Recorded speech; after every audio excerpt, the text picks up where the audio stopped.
আসসালামু আলাইকুম, কেমন আছেন সবাই? আশা করি সবাই ভালো আছেন। তো আজকে আমরা যে গল্পগুলো শেয়ার করব, আশা করি গল্পগুলো আপনাদের অনেক ভালো লাগবে। তো চলুন বেশি কথা না বাড়িয়ে আজকের গল্পগুলো শুরু করা যাক। আমাকে ভুলিয়ে দেওয়ার জন্য তাকে তাবিজ করা হয়েছিল, এত সস্তা ছিল না আমার ভালোবাসা। এই গল্পটা পাঠিয়েছে কলকাতার বসিরহাট থেকে মাহির আমান নামের একজন। আমি যখন ছোট ছিলাম তখন আব্বু আর আম্মুর মধ্যে ঝগড়া হয়েছিল, তাই আম্মু ডিভোর্স নিয়ে চলে যায়। তখন থেকে শুরু হয়েছিল আমার জীবনে নতুন কষ্টের অধ্যায়। তারপর থেকে আব্বু আর বড় ভাই আমাকে অনেক আদর যত্ন করে বড় করেছে। কষ্ট কি জিনিস সেটা বুঝতে দেয়নি। সালটা ছিল 2023 সাল। আমি তখন নতুন ক্লাস 10-এ উঠেছি। তখন আমি বাড়িতেই থাকতাম একা, আর বড় চাচাদের বাড়িতে খেতাম। আব্বু আর বড় ভাই থাকতো মুম্বাই। আমি বাড়িতে থেকে পড়াশোনা করতাম, আর পড়াশোনার পাশাপাশি একটা কাজ করতাম একটা কাপড়ের দোকানে। একদিন দুপুরে একটা মেয়ে এসে বলল, ভাইয়া আমাকে একটা জামা দেখান। তারপর মেয়েটাকে আমি অনেকগুলো জামা দেখালাম। পরে একটা জামা মেয়েটার খুব পছন্দ হলো। তারপর মেয়েটা আমাকে জিজ্ঞেস করলো, ভাইয়া জামাটার দাম কত? আমি বললাম 1200 টাকা। মেয়েটা বলল, ভাইয়া আমার কাছে এত টাকা নেই এখন, আমি এখন কিছু দিয়ে যাচ্ছি, আর বাড়িতে গিয়ে আমি বাকিটা ফোন পে করে দিব। আমি মেয়েটাকে বিশ্বাস করে জামাটা দিয়ে দিলাম। তারপরে মেয়েটা চলে গেল। আমি কাজ সেরে বাড়ি চলে আসলাম। বাড়ি থেকে আমি পড়তে গেলাম। পড়া শেষ করে বাড়িতে আসার সময় একটা অচেনা নাম্বার থেকে SMS আসলো। SMS-এ লেখা ছিল, আসসালামু আলাইকুম, আপনার টাকা কোন নাম্বারে দিতে হবে বলেন। আমি সালামের উত্তর দিয়ে আমার ফোনপের নাম্বারটা পাঠিয়ে দিলাম। তারপর সে টাকাটা পাঠিয়ে দিল। মেয়েটার বাড়ি ছিল বঙ্গা সেগুনা নামক একটা গ্রামে, আর ওর নাম ছিল সুমিতা।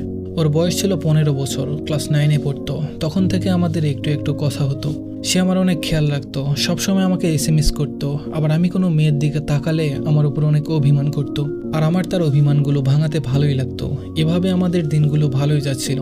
আমিও তাকে আস্তে আস্তে ভালোবেসে ফেলেছি, সেও আমাকে অনেক ভালোবেসে ফেলেছে, কিন্তু কেউ কাউকে বলতাম না। এমনভাবে কেটে গেল 5টা মাস। হঠাৎ করে একদিন সে আমাকে বলল, চলো আমরা দেখা করি। আমিও না করলাম না। দেখা করলাম একটা পার্কে। আমরা এসে বসলাম একটা বেঞ্চে। সে আমাকে বলল, একটা কথা জিজ্ঞেস করব? আমিও বললাম, হ্যাঁ করো। সে বলল, আমি তোমাকে অনেক পছন্দ করি, আমি তোমাকে ভালোবেসে ফেলেছি। তার মুখে এই কথাটা শুনে আমি অনেক খুশি হয়েছিলাম। পরে আমিও তাকে বললাম, আমিও তোমার মায়ে আটকে গেছি, আমিও তোমাকে অনেক ভালোবেসে ফেলেছি। তুমি আমাকে কখনো ছেড়ে যাবে না তো? সে উত্তর দিল, না, কোনোদিনও যাব না। মরে যাব, তবুও কোনোদিন ছেড়ে যাব না তোমাকে। আমিও ওকে অনেক বিশ্বাস করে ফেলি। তারপর শুরু হলো আমাদের নতুন গল্প। আমাদের অনেক আনন্দের দিন যাচ্ছিল। দেখতে দেখতে আমাদের রিলেশনের 1 বছর কেটে গেল। সে একদিন হঠাৎ আমাকে কল করে কান্না করতে করতে বলল, আমার আম্মু ছেলে দেখেছে আমার জন্য, আমাকে কাল দেখতে আসবে। আমি ওর কথা শুনে আমার আর কথা বলার শক্তি ছিল না। তারপর অনেক কান্নাকাটি করতো, আমি অনেক কান্না করতাম। পরের দিন সকালে উঠে আমি সুমিতাকে কল দিলাম, কিন্তু আমার কল রিসিভ করলো না। আমি অনেক কান্না করছিলাম, অনেক চিন্তা করছিলাম, ছটফট করছিলাম। তারপর দুপুরেও আমি ওকে কল দিলাম, কিন্তু রিসিভ হলো না। রাত 10টার পর সে আমাকে কল করলো। আমি তার কল দেখে তাড়াতাড়ি রিসিভ করলাম।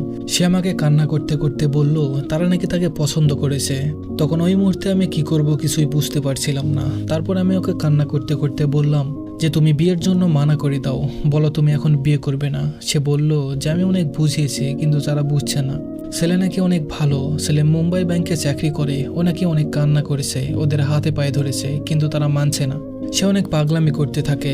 তার পাগলামি দেখে তার বাড়ির লোক আমার ব্যাপারে জিজ্ঞেস করে।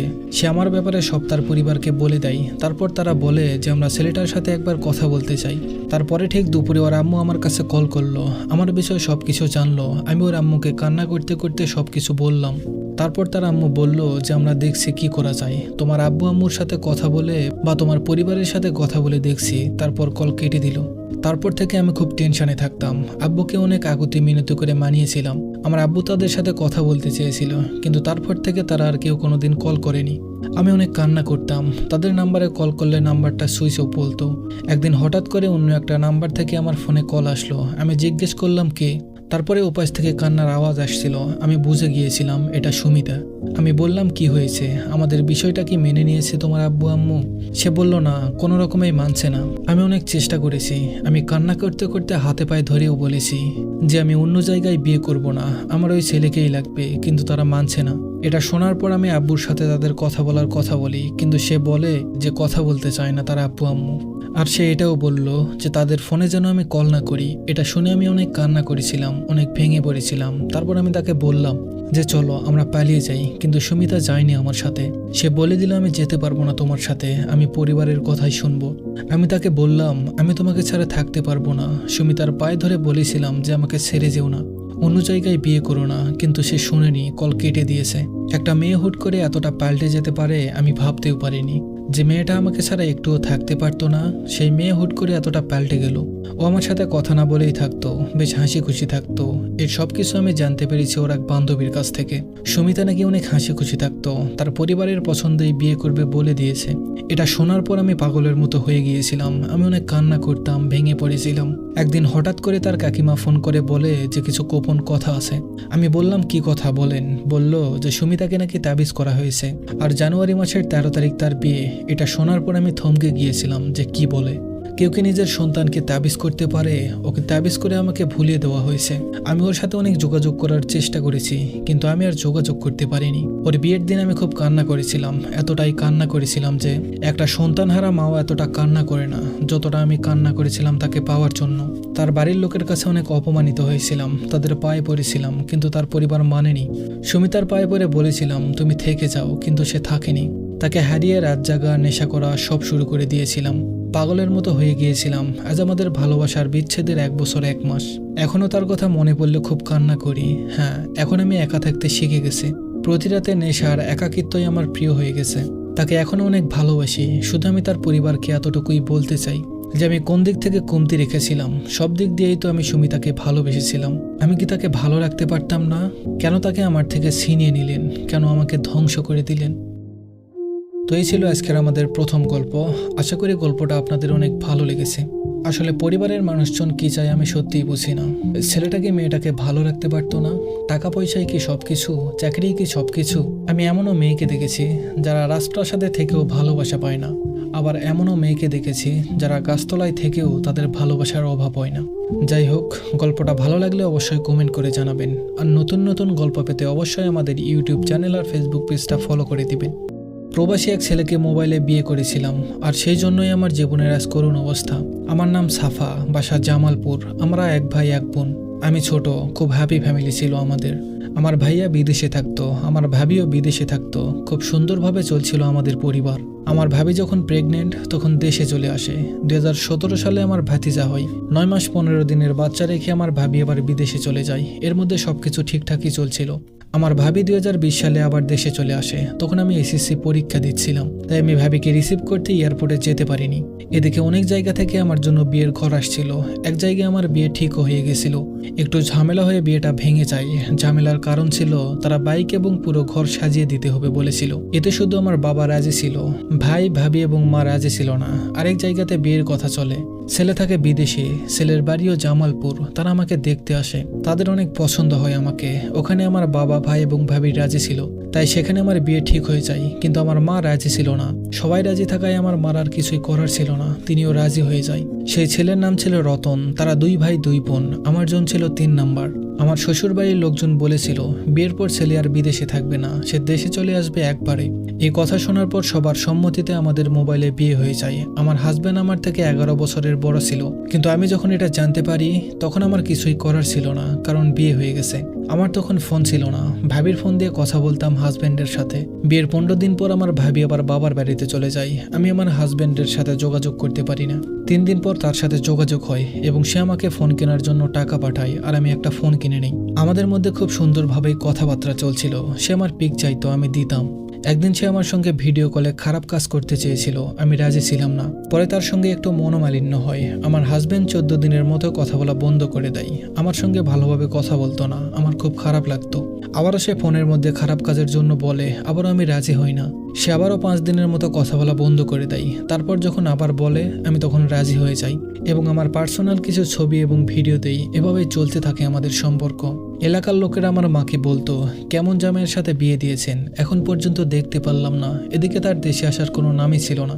আমি তাকে বলি আশেপাশের মানুষ বলে জামাই কেন এখন পর্যন্ত দেশে আসছে না। সে বলে করোনার জন্য বিমান চলাচল বন্ধ, এখন কিভাবে দেশে যাব। এই নিয়ে তার সাথে অনেক ঝামেলা হয় আমার। আমাকে সে আবারও ব্লক করে দেয়। 8 দিনের মতো কথা বলা বন্ধ হয় তার সাথে। দেখতে দেখতে আমি ইন্টার সেকেন্ড ইয়ারে উঠে যাই এবং তার সাথে যোগাযোগ হতো না। বেশিরভাগ সময় আমাকে ব্লক করে রাখতো। তার যখন মন চাইতো তখনই আমাকে ফোন দিত। ও আমাকে পড়াশোনা করতে দিত না, কলেজে যেতে দিত না। আমার এই বিষয়গুলো অনেক খারাপ লাগতো। ইন্টার পরীক্ষার 2 মাস আগে আমার হাজবেন্ড দেশে আসে। আমাকে আরও পরীক্ষা দিতে দেয়নি। আমি অনেক কান্না করি, তারপরেও আমাকে পরীক্ষা দিতে দেয়নি। দেশে আসার সময় আমার জন্য নেকলেস, কানের দুল, হাতের চুড়ি নিয়ে আসে। বড় অনুষ্ঠান করে আমাকে শ্বশুর বাড়িতে নিয়ে যায়। আমার হাজবেন্ড আমাকে বলে সমস্ত গহনা খুলে আমার শাশুড়ির কাছে দিতে। আমি সব খুলে দেই। শুধু একদিনের জন্য গহনা পরেছিলাম, আর কখনো পরা হয়নি। আমার হাজবেন্ডকে যখন সামনাসামনি আমি দেখি, আমার থেকে একেতে ছিল 11 বছরের বড়, তারপর আবার মাথায় কোনো চুল ছিল না, আলগা চুল লাগিয়ে দেশে আসছে। এগুলো যখন আমি দেখি আমি অনেক কান্না করেছিলাম, কোনোভাবে মানতে পারছিলাম না। আমার আর কিছুই করার ছিল না, সবকিছু আমি মেনে নিতে বাধ্য হই। আমার মা অনেক বোঝায় আমাকে, আমাদের বাড়ি থেকে তাদেরকে অনেক ফার্নিচার পাঠায়, কিন্তু সেগুলো আমার শাশুড়ির পছন্দ হয় না। সেজন্য আমার শাশুড়ি অনেক কথাই শোনাই, কিন্তু আমার হাজবেন্ড কোনো প্রতিবাদ করেনি। আমি আমার বাবার বাড়ি চলে আসি। বাবাকে বলি, তোমাদের দেওয়া ফার্নিচার আমার শ্বশুর বাড়ির লোকজনের পছন্দ হয়নি। বাবা বলে, ঠিক আছে, তোমার নিজের পছন্দ অনুযায়ী ফার্নিচার নিও। তারপর আমার পছন্দ অনুযায়ী ফার্নিচার নিয়ে আমি ঘর সাজাই আমার মনের মতো করে। কোনো কিছু কমতি রাখিনি। আমার বাবা আমাকে সব কিছুই দিয়েছিল। একদিন আমার বাবা আমার শাশুড়িকে ফোন দিয়ে বলে তারা কয়েকজন আমার শ্বশুর বাড়িতে আসতে চায়। আমার শাশুড়ি সরাসরি না করে দেয়। আমার বাবাকে বলে তিনি অসুস্থ, রান্নাবান্না করতে পারবে না, তারা যেন পরে আসে। এটা শুনে আমার বাবা অনেক মন খারাপ করে, আর তারা আসেনি। এদিকে আমার হাজবেন্ড আমাকে বলে সে আবারও বিদেশে চলে যাবে। আমি কোনোভাবেই রাজি হচ্ছিলাম না। এক পর্যায়ে সে আমাকে প্রচুর মারে, তার মোবাইলটাও আমাকে ধরতে দিত না। একদিন সে যখন গোসল করতে যায়, আমি তার ফোনটা হাতে নিয়ে যা দেখলাম, কোনো মেয়েই তা মেনে নিতে পারবে না। মালয়েশিয়ান একটা মেয়ের সাথে তার সম্পর্ক আছে, এটা নিয়ে তার সাথে আমার অনেক ঝগড়া হয়। আমি আবার বাবার বাড়িতে চলে যাই। সে অনেক বুঝিয়ে আমাকে আবার নিয়ে আসে শ্বশুর বাড়ি। তারপর থেকে আমার হাজবেন্ডের সঙ্গে আমার যতবার শারীরিক সম্পর্ক হতো ও সব লুকিয়ে ভিডিও করে রাখতো, আমি জানতাম না। আমার হাজবেন্ড পাগল হয়ে উঠেছিল বিদেশ যাওয়ার জন্য। 4 মাস দেশে থাকার পর সে বিদেশ চলে যায়। আমাকে বলে 1 বছর পর সে দেশে চলে আসবে, কিন্তু সে আসে না। তাকে ফোন দিলে সবসময় বিজি পেতাম। আমাকে কোনো সময় দিত না, কোনো কিছু জিজ্ঞেস করলে ব্লক করে দিত। এভাবেই কাটছিল আমার দিন। একদিন যদি ভালোভাবে কথা বলতো, 2 দিন আমার সাথে ঝগড়া করতো, ব্লক করে রাখতো। আমি একদিন তাকে জিজ্ঞেস করলাম, তোমাকে ফোন দিলে শুধু বিজি পাই, কার সাথে কথা বলো তুমি এত? সে বলে তার অফিসের ম্যাডাম ফোন দিয়েছিল, তার সঙ্গে কথা বলছিলাম। এর মধ্যে আমার শ্বশুর আরেকটা বিয়ে করে, সে ঘরে একটা বাচ্চাও আছে। এটা নিয়ে তাদের বাড়িতে অনেক ঝামেলার সৃষ্টি হয়। আমার শাশুড়ি আমাকে নিয়ে তার বড় মেয়ের বাসায় চলে যায়, ঢাকা নারায়ণগঞ্জে। আমি সেখানে গিয়ে দেখি আমার হাজবেন্ড আসছে দেশে তাদের বাসায়। আমি জানতাম না, তাকে থেকে অনেক খুশি হই আমি। একদিন ফোন দিয়ে আমাদের বাড়ি থেকে বলে আমার ভাইয়া 10 দিনের ছুটি নিয়ে দেশে এসে আরেকটা বিয়ে করেছে, যা টাকা পয়সা ইনকাম করত সে নাকি তার দ্বিতীয় বউকে দিত, বাসায় কোনো টাকা পয়সা দিত না। আর দ্বিতীয় বউয়ের সঙ্গে থাকতো আমার ভাই। একদিকে শ্বশুর বাড়ির ঝামেলা, অন্যদিকে নিজের বাড়ির ঝামেলা। এই দুইটা নিয়ে আমি অনেক ডিপ্রেশনে চলে যাই। সারাদিন রুমের ভিতর বসে কান্না করতাম। বাসা থেকে আমাকে আবারও ফোন দিয়ে বলে যে আমার ভাই অনেকের কাছ থেকে টাকা নিয়েছে, বিদেশে নাকি তাদেরকে নিয়ে যাবে এই জন্য। এ নিয়ে বাসায় অনেক ঝামেলা হয়। আমার মা অনেক কান্নাকাটি করে। ভাইয়ের দ্বিতীয় বিয়ের পর আমার ভাবি আবারও বিদেশ চলে যায়। বাড়িতে আমার বাবা মা ভাতিজা থাকতো। একদিন আমার হাজবেন্ডের সাথে অনেক কথা কাটাকাটি হয় সেই মালয়েশিয়ান মেয়েটার জন্য।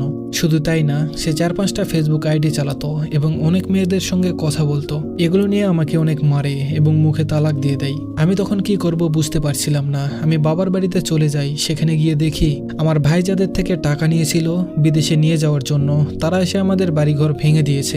আমরা তখন ঢাকাতে চলে আসি, বাবা মা ভাতিজা আর আমি। আমরা এখন ঢাকাতেই থাকি। শুনেছি আমার হাজবেন্ড নাকি 3 মাস দেশে থাকার পর আবার বিদেশ চলে গেছে। তার সাথে আমার মৌখিকভাবে তালাক হয়, কিন্তু কাগজে হয়নি। মনে হয় হয়ে যাবে। তার সাথে আমার যে সমস্ত শারীরিক সম্পর্কের ভিডিও ছিল সবগুলো আমার জ্যাঠাতো ভাই, কাকাতো ভাই আরো অনেকের কাছে পাঠিয়েছে। আমার নামে বদনাম ছড়াচ্ছে, আমি নাকি তাদের টাকা পয়সা, স্বর্ণ গহনা নিয়ে পালিয়েছি।